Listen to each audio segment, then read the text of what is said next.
Welcome back to our channel Priya's kitchen and fashion. இன்றைக்கான video பார்த்தீங்கன்னா ரொம்பவே இன்ட்ரெஸ்டிங்கான ஒரு டாபிக் தான் பார்க்க போகிறோம். பூஜா ரூம் டிப்ஸ் தான் பார்க்க போகிறோம். நான் ஏற்கனவே பூஜா ரூம் ஆர்கனைசேஷன் வீடியோ போட்டிருக்கேன். அதோட லிங்க் வந்து டிஸ்கிரிப்ஷன்லேயும் கொடுக்குறேன் அண்ட் மேலேயும் கொடுக்குறேன். கண்டிப்பாக நீங்கள் செக் பண்ணி பார்த்துக்கலாம். அண்ட் எல்லோரும் எப்படி இருக்கீங்க? நானும் ரொம்ப நல்லா இருக்கேங்க. ரொம்ப நாள் கழிச்சு உங்களை மீட் பண்ணுறதுல ரொம்ப சந்தோஷமாக இருக்குது. ஒரு 1 month பிரேக்குக்கு அப்புறம் உங்களை மீட் பண்ணுறது எனக்கு இன்னுமே ஹாப்பியாக இருக்குது. ஸோ ரொம்ப டிலே பண்ணாமல் வாங்க வீடியோக்குள்ளே போகலாம். டிப் நம்பர் 1, எப்போவுமே பூஜா ரூம் பார்த்திங்கன்னா ரொம்ப சுத்தமாக வச்சுக்கிறது ரொம்ப நல்லது. வாரத்துக்கு ஒரு முறையாவது நீங்கள் பூஜா ரூமை வந்து க்ளீன் பண்ணுங்கள். அது ரூமாக இருந்தாலும் சரி, கபோர்டாக இருந்தாலும், ஒரு சின்ன ஷெல்ஃபாக இருந்தாலுமே அதை வந்து நீட்டாக க்ளீன் பண்ணி அரேஞ்ச் பண்ணி வச்சுக்கோங்க. அடுத்தது பூஜை சாமான் கண்டிப்பாக விளக்கணுங்க. நீங்கள் வந்து வாரத்தில் 2 நாள் விளக்கேற்றினாலும் சரி, இல்லை வாரம் முழுவதும் விளக்கேற்றினாலுமே பூஜை சாமானை விளக்கிட்டு மஞ்சள் குங்குமம் இட்டு நீங்கள் வந்து விளக்கேற்றிட்டு வாங்க. அதுதான் ரொம்ப நல்லது. லக்ஷ்மியும் கூட இருப்பாங்கன்னு சொல்லுவாங்க. டிப் நம்பர் 2, நம்ம சாமி படங்கள்லாம் துடைக்கும் போது பார்த்திங்கன்னா வெறும் தண்ணி வச்சு துடைக்காமல் இந்த மாதிரி ரோஸ் வாட்டர் ஸ்ப்ரே பண்ணி துடைச்சோம் அப்படின்னா சாமி படங்கள் நல்லா கமகமன்னு வாசனையாக இருக்கும். நம்ம சாமி வச்சுருக்க இடம் பார்த்திங்கன்னா நல்ல வாசனையாக இருக்கும். இப்போ ஓரத்தில் பார்த்திங்கன்னா உட்டன் ஃப்ரேமெல்லாம் இருக்கும். அதுவுமே நல்லா நீ ரோஸ் வாட்டர் வச்சு க்ளீன் பண்ணிக்கலாம். அதுக்கப்புறம் சாமி படங்களுக்கு பார்த்திங்கன்னா இந்த மாதிரி மாலை போடுறது நமக்கு வழக்கம் இல்லைங்களா? ஸோ அது வந்து நிற்காமல் இருக்கும். அதுக்கு இந்த மாதிரி செலோ டேப் போட்டு ஒட்டிட்டு நீங்கள் வந்து மாலையை வந்து ஃபிக்ஸ் பண்ணிக்கலாம். ஸோ அது வந்து நவராமல் இருக்கும். இது வந்து பெரிய படங்களுக்கும் சரி, இல்லை சின்ன படங்களுக்குமே இந்த மாதிரி டேப் போட்டு ஒட்டிட்டோன்னா பார்க்கவும் அழகாக இருக்கும். அது கீழே சரிஞ்சு விடாமல் இருக்கும். அடுத்தது பார்த்திங்கன்னா நம்ம சாமி படங்களுக்கு வந்து பூ வைக்கிறது கொஞ்சம் கஷ்டமாக தான் இருக்கும். அதுக்கு சாமி படங்களுக்கு பின்னாடி பார்த்திங்கன்னா இந்த மாதிரி பெண்ணோட கேப் இல்லைன்னா ஸ்கெட்ச் பெண்ணோட கேப் வந்து நீங்கள் ஸ்டிக் பண்ணிட்டீங்க அப்படின்னா ஈஸியாக பூ வச்சுக்கலாம். அடுத்த டிப் பார்த்திங்கன்னா நம்ம சாமி படங்களுக்கும் சரி, இல்லை விளக்குக்கு வந்து மஞ்சள் குங்குமம் வைப்போம் இல்லைங்களா? ஸோ அதுக்கு வந்து மஞ்சள் 1 ஸ்பூனும் இந்த மாதிரி சந்தன வில்லை இல்லைன்னா சந்தன பவுட்ரு வந்து சேர்த்திக்கோங்க.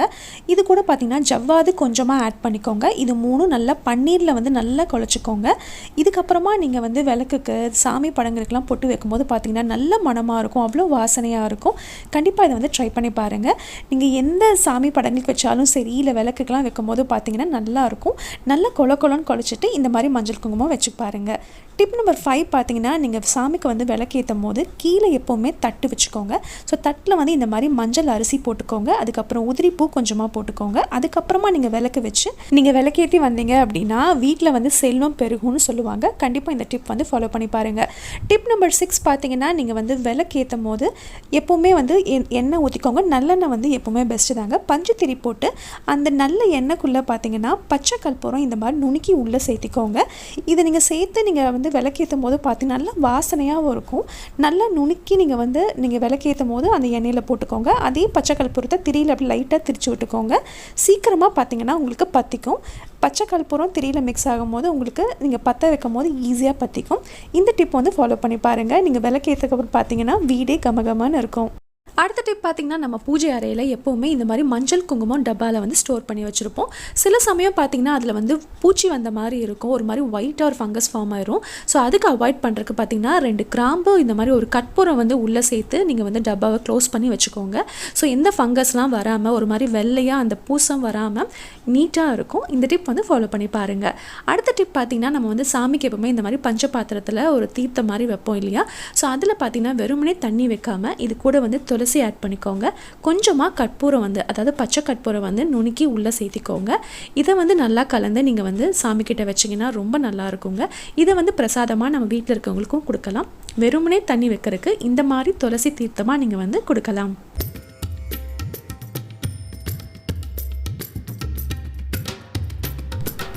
டிப் நம்பர் 9 பார்த்திங்கன்னா நம்ம பூஜை அறையில் எப்போவுமே இந்த மாதிரி வாசனை பொருட்கள் வந்து வச்சுக்கிறது ரொம்ப நல்லதுங்க. அதாவது தசாங்கம் பவுடர், ஜவ்வாது பவுடர், இந்த மாதிரி பச்சை கற்பூரம், இந்த மாதிரி பொருட்கள் வந்து நம்ம பூஜை அறையில் வச்சுட்டோன்னா நம்ம பூஜை அறை பார்த்திங்கன்னா ரொம்ப சூப்பராக இருக்கும், நல்ல வாசனையாக இருக்கும். கோவிலில் வீசக்கூடிய அதே வாசனை நம்ம பூஜை அறையிலையும் இருக்கும். இது எல்லாமே நாட்டு மருந்து கடையிலையும் அவைலபிளாக இருக்கும், இல்லை ஆன்லைனில் கூட அவைலபிளாக இருக்குங்க. அடுத்த டிப் பார்த்திங்கன்னா இந்த தசாங்கம் பவுடர் வந்து உள்ளேயே ஒரு கோன் மாதிரி கொடுத்துருவாங்க. அதை வந்து நல்லா டைட்டாக ஃபில் பண்ணிக்கோங்க. இந்த மாதிரி ஒரு சின்ன அகல் விளக்கில் இந்த கோனை வந்து அப்படியே கவுத்தி போட்டிங்கன்னா அது 2 தட்டு தட்டும் போது பார்த்திங்கன்னா அழகாக கோன் ஷேப்பில் உங்களுக்கு சாம்பிராணி மாதிரி வந்து நிற்கும். இதை வந்து நீங்கள் வீட்டில் ஏற்றி வச்சிங்கன்னா அந்த கோவிலில் வீசக்கூடிய அதே வாசனை நம்ம வீட்லேயும் இருக்கும். இது ஈஸியாக பற்ற வைக்கிறதுக்கு பார்த்திங்கன்னா மேலே சின்னதாக ஒரு பீஸ் வந்து பச்சை கற்பூரம் வச்சுக்கோங்க. அதுக்கப்புறமா பற்ற வச்சிங்கன்னா நல்லா பிடிச்சிக்கும். இதை பார்த்திங்கன்னா நம்ம பூஜை அறையில் வச்சாலும் சூப்பராக இருக்குங்க. இல்லைனா வீடு முழுக்க உங்களுக்கு வாசனை வரணும் அப்படின்னா நீங்கள் வந்து ஹாலில் வச்சிங்கன்னா நல்ல வாசனையாக இருக்கும். இல்லை வாசலில் கூட வைக்கலாம், ரொம்ப சூப்பராக இருக்குங்க. அடுத்த டிப் பார்த்தீங்கன்னா நம்ம வந்து குலதெய்வம் சிலருக்கு பார்த்தீங்கன்னா ஃபோட்டோவாக இருக்கும், சிலருக்கு குலதெய்வம் வந்து ஃபோட்டோ இருக்காது. அவங்களுக்கு இந்த மாதிரி ஒரு தட்டில் ஒரு சொம்பு ஃபுல்லாக நீங்கள் தண்ணி எடுத்துக்கோங்க. 2 ஏலக்காய், கொஞ்சமாக ஜவ்வாது சேர்த்திக்கோங்க. அதுக்கப்புறமா நீங்கள் வந்து பூ, பச்சை கற்பூரம் இது எல்லாத்தையும் வந்து வச்சுக்கோங்க. பூ வந்து நீங்கள் வந்து சொம்ப சுற்றி வச்சாலும் ஓகே, இல்லை இந்த மாதிரி ரோஸு வேறு ஏதாவது பூ வந்து தண்ணியில் வச்சாலும் ஓகே தாங்க. நீங்கள் வந்து குலதெய்வத்துக்கு வந்து கண்டிப்பாக வழிபடணும். மாதம் ஒரு தடவையாவது நீங்கள் வந்து கோயிலுக்கு போயிட்டு வாங்க, இல்லைனா வருஷம் ஒரு தடவையாவது கோயிலுக்கு போயிட்டு வாங்க. அப்படி இல்லை அப்படின்னா இந்த மாதிரி நீங்கள் வந்து சொம்பில் தண்ணி வச்சு குலதெய்வத்தை வந்து வழிபட்டு வரலாம். இந்த தண்ணி பார்த்தீங்கன்னா வாரத்துக்கு 2 முறையாவது மாற்றிடுங்க. தண்ணியை வந்து நீங்கள் செடிங்களுக்கு ஊற்றிடுங்க. அடுத்த டிப் பார்த்தீங்கன்னா நம்ம குலதெய்வத்துக்கு வந்து சாமி கும்பிடும் போது எப்போவுமே விளக்கேற்றி தான் சாமி கும்பிடணும். அதுவும் நீங்கள் நெய் விளக்கேற்றி அப்படின்னா ரொம்பவே விசேஷங்க. செல்வம் செழிக்க தான் வந்து எப்போவுமே நம்ம குலதெய்வத்தை வந்து சாமி கும்பிடுவோம். எந்த கஷ்டமும் வரக்கூடாது அப்படின்னு நினச்சிட்டு நீங்கள் கண்டிப்பாக விளக்கேற்றி நீங்கள் சாமி கும்பிட்டிங்கன்னா ரொம்பவே நல்லது நடக்கும். நீங்கள் எந்த விளக்காக இருந்தாலும் சரிங்க, அகல் விளக்கில் ஏற்றினாலுமே ரொம்ப நல்லதான். பட் நெய் விளக்காக ஏற்றினீங்க அப்படின்னா ரொம்ப ரொம்ப விசேஷங்க. கண்டிப்பாக இந்த மாதிரி குலதெய்வத்துக்கு வழிபடுறதை மறந்துடாதீங்க. நீங்கள் எப்போ சாமி கும்பிட்டாலும் சரி, அதாவது சாதாரணமாக வீட்டில் விளக்கேற்றும் போதும் கூட நீங்கள் எப்போவுமே இந்த குலதெய்வத்துக்கு தனியாக வந்து ஒரு விளக்கேற்றி வச்சு நீங்கள் சாமி கும்பிட்டீங்க அப்படின்னா ரொம்ப விசேஷங்க. உங்களால் டெய்லி விளக்கேற்றி சாமி கும்பிட முடியல அப்படின்னா அட்லீஸ்ட் செவ்வாய் வெள்ளையாவது நீங்கள் வந்து குலதெய்வத்தை வழிபட்டு இந்த மாதிரி சாமி கும்பிடுங்க. ரொம்ப ரொம்ப நல்லது. அடுத்த டிப் பார்த்திங்கன்னா நம்ம பூஜை அறையில் எப்போவுமே இந்த மாதிரி ஒரு அகல் விளக்கில் கொஞ்சம் சோம்பு, 2 ஏலக்காய், ஒரு சின்ன பீஸ் பச்சை கற்பூரம், ஒரு கொஞ்சமாக பார்த்தீங்கன்னா ஜவ்வாது சேர்த்திக்கோங்க. அதுக்கப்புறமா 2 கிராம்பு, இது எல்லாமே நீங்கள் சேர்த்து உங்கள் பூஜை அறையிலோ உங்கள் பூஜை ஷெல்ஃபில் வச்சிட்டிங்கன்னா ரொம்ப ரொம்ப விசேஷங்க. எந்த நெகட்டிவிட்டி இருந்தாலுமே அது வந்து சீக்கிரம் போகிற மாதிரி இருக்கும். நல்ல ஒரு பாசிட்டிவ் வைப் கண்டிப்பாக கொடுக்கும். இதை வந்து பூஜை அறையில் வச்சுக்கோங்க. இதை அப்பப்போ சேஞ்ச் பண்ணிக்கோங்க. இப்போ பாருங்கள், நான் பூஜை அறையில் வச்சுருக்கேன். இது வந்து நான் அடிக்கடி மாற்றிடுவேன், வீக்லி ஒன்ஸாவது மாற்றிடுவேன். இது நீங்கள் பூஜை அறை ஓப்பன் பண்ணும்போதே பார்த்தீங்கன்னா நல்ல வாசனையாக இருக்கும். அடுத்த டிப் பார்த்தீங்கன்னா ஒரு சின்ன உருளி இல்லைனா ஒரு பவுல் எடுத்துக்கோங்க. அதில் கொஞ்சமாக தண்ணி ஆட் பண்ணிக்கோங்க. கொஞ்சம் ஜவ்வாது பவுடர் மிக்ஸ் பண்ணிக்கோங்க. பச்சை கற்பூரம் கொஞ்சம் மிக்ஸ் பண்ணி போட்டுக்கோங்க. உங்கள் வீட்டில் என்ன பூ இருக்கோ அதை வந்து நீங்கள் அழகாக அலங்கரித்து உங்கள் வீட்டு வாசலில் வச்சிங்க அப்படின்னா யாராவது வீட்டுக்கு வரும்போது அந்த உருளியை பார்த்துட்டு வரும்போது அவங்களுக்கு ஏதாவது நெகட்டிவிட்டி இருந்தாலும் சரி, நெகட்டிவ் தாட்ஸ் இருந்தாலுமே அதை வந்து ஈஸியாக அப்சர்வ் பண்ணிக்கோங்க. நம்ம வீட்டுக்கு வரவங்க எல்லாருமே ரொம்ப நல்ல எண்ணத்தோடு வருவாங்க அப்படின்னு சொல்ல முடியாது பாருங்க. சில கெட்ட எண்ணங்கள் இருந்தாலுமே இது ஈஸியாக அப்சர்வ் பண்ணிக்கும். ஒரு நெகட்டிவிட்டி வந்து நம்ம வீட்டுக்குள்ளே வராமல் தடுக்க ஹெல்ப் பண்ணுங்க.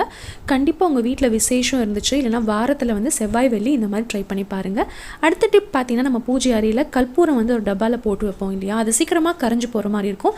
அதுக்கு இந்த மாதிரி கொஞ்சமாக மிளகு சேர்த்து நீங்கள் மிக்ஸ் பண்ணி வச்சிட்டிங்க அப்படின்னா அந்த கற்பூரம் வந்து கரையாமல் இருக்கும். அண்ட் நீங்கள் கற்பூரம் ஸ்டோர் பண்ணும்போது பார்த்தீங்கன்னா பிளாஸ்டிக் டப்பா, ஏர்டைட் டப்பாவில் வந்து ஸ்டோர் பண்ணி வைங்க. அடுத்த டிப் பார்த்தீங்கன்னா நம்ம வந்து காமாட்சி விளக்கு வீட்டில் ஏற்றும் போது பார்த்தீங்கன்னா சில சமயம் பூ வைக்கிற கஷ்டமாக இருக்கும். அதுக்கு வந்து இந்த மாதிரி 3 பூ சேர்த்து நீங்கள் கட்டிக்கலாம், இல்லைனா ரப்பர் பேண்ட் போட்டுக்கலாம். இந்த மாதிரி போட்டோம் அப்படின்னா வைக்கிறதுக்கு வந்து ஈஸியாக இருக்கும், விழாமல் இருக்கும். இல்லைனா பூ வந்து லைட்டாக வந்து பெண்ட் பண்ணி கூட வைக்கலாம். பட் அப்படி வைக்கும்போது பார்த்தீங்கன்னா சில சமயம் விழுந்துடும். இந்த 3 பூ சேர்த்து வைக்கும் போது பார்த்தீங்கன்னா நல்லாயிருக்கும். அண்ட் எப்போவுமே நீங்கள் விளக்கேற்றும் போது மஞ்சள் அரிசி ஆட் பண்ணி நீங்கள் வந்து விளக்கேற்றுங்க. அண்ட் சில சமயம் பார்த்தீங்கன்னா நம்ம விளக்கேற்றும் போது மேலே ஏற்றி இறக்க கஷ்டமாக இருக்கும், தீக்குச்சியில் வந்து பண்ணுவாங்க. ஸோ அப்படி பண்ணாமல் இந்த விளக்கு தூண்டி, அதாவது தூண்டுகோல்னு சொல்லுவாங்க, இதை வந்து வாங்கிக்கோங்க. இது வந்து 10 ரூபா தான் நினைக்கிறேங்க. ஸோ இதை வாங்கிட்டீங்க அப்படின்னா உங்களுக்கு வந்து விளக்கு ஏற்ற இறக்க வந்து ரொம்ப ஈஸியாக கம்ஃபர்டபுளாக இருக்குங்க. அடுத்த டிப் பார்த்தீங்கன்னா ஊதுபத்தி வந்து நம்ம ஸ்டோர் பண்ணுறதுக்கு இந்த மாதிரி பாக்ஸ் நிறைய கடைகளில் அவைலபிளாக இருக்குது.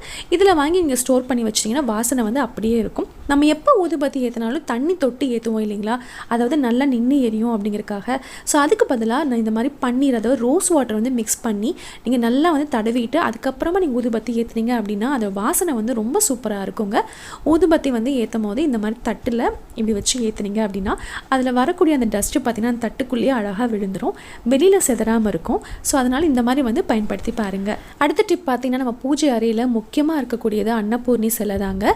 ஸோ அன்னபூர்ணி தயார் நீங்கள் வழிபடும் போது பார்த்தீங்கன்னா ஒரு சின்ன பவுலில் பச்சரிசி வந்து கொட்டிக்கோங்க. கண்டிப்பாக பச்சரிசி மட்டும்தான் எடுக்கணும்.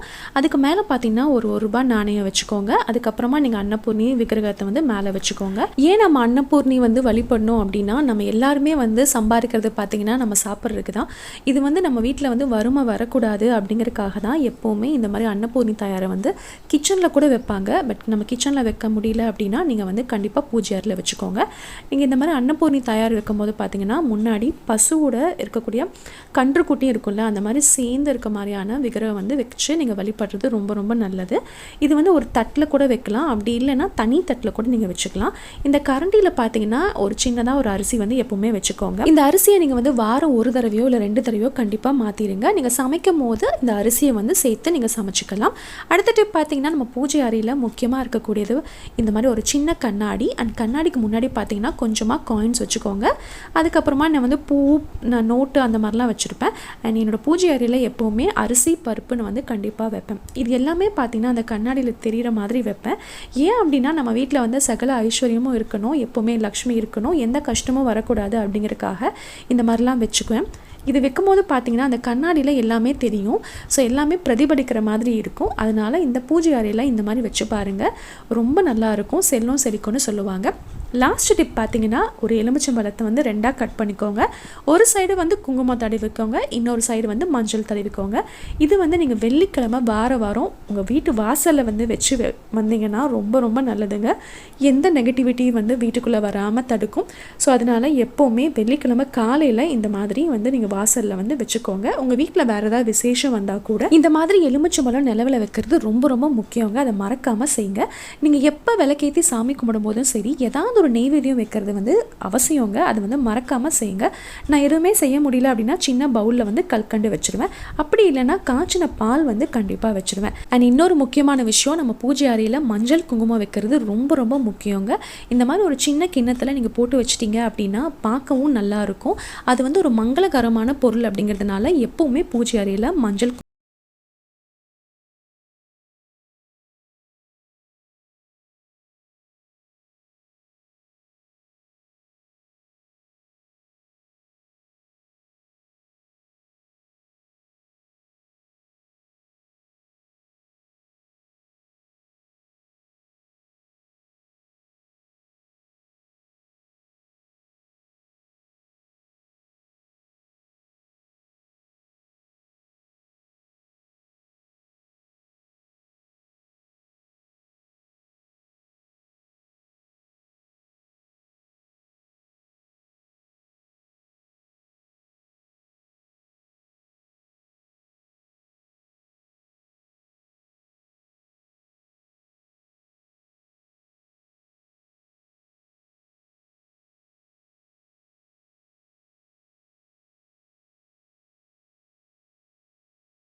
அவ்வளோதாங்க. இந்த பூஜை ரூம் டிப்ஸ் உங்களுக்கு பிடிச்சிருக்கும்னு நினைக்கிறேன். இந்த டிப்ஸை நீங்கள் ஃபாலோ பண்ணி பாருங்கள், உங்கள் பூஜை அறையும் ரொம்ப அழகாக இருக்கும்.